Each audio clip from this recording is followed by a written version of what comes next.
BPL এর 25তম ম্যাচে গতকালকে মাঠে নামে ফরচুন বরিশাল এবং চট্টগ্রাম কিংস, যেখানে দুই দলই কিন্তু সমান পয়েন্ট নিয়ে পয়েন্ট টেবিলের উপরের দিকে ছিল। যেখানে ফরচুন বরিশালও 6টি ম্যাচ খেলে 4টি ম্যাচ জিতেছে এবং 2টি ম্যাচ হেরেছে। অন্যদিকে চট্টগ্রাম কিংসও 6টি ম্যাচ খেলে 4টি ম্যাচ জিতেছে এবং 2টি ম্যাচ হেরেছে। তাই কিন্তু এই ম্যাচটি অনেক হাই ভোল্টেজ ম্যাচ ছিল, যেখানে কিন্তু চট্টগ্রাম কিংস প্রথম দিক থেকে অসাধারণ শুরু করেছিল, কিন্তু সেই শুরুটা বেশিক্ষণ ধরে রাখতে পারলো না চট্টগ্রাম কিংস। যেখানে উসমান খান তার উইকেট পড়ার পর একের পর এক উইকেট পড়তে থাকে। এরপর পারভেজ হোসেন ইমন মাত্র 1 রান করে প্যাভিলিয়নে ফিরে যায়, যার কারণে সব ভার এসে পড়ে ক্যাপ্টেন মোহাম্মদ মিঠুনের উপর। যেখানে মিঠুন 35 রানের একটি ইনিংস খেলে এবং সে তার ইনিংসটি দীর্ঘায়িত করতে পারেনি।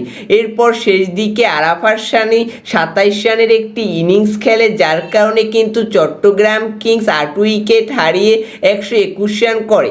122 রানের টার্গেটে ব্যাটিংয়ে আসে ফরচুন বরিশাল, যেখানে ফরচুন বরিশালের হয়ে ওপেনিং করে তামিম ইকবাল এবং ডেভিড মালান। যেখানে তামিম ইকবাল মাত্র 8 রান করে রান আউট হয়ে প্যাভিলিয়নে ফিরে যায়। এরপর মালান কিন্তু অসাধারণ পারফরমেন্স করে এবং 56 রানের একটি অনবদ্য ইনিংস খেলে।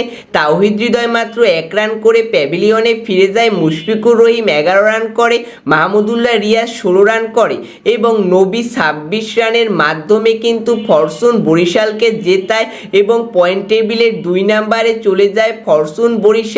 অন্যদিকে চট্টগ্রাম কিংস এই ম্যাচটি হেরে যায়।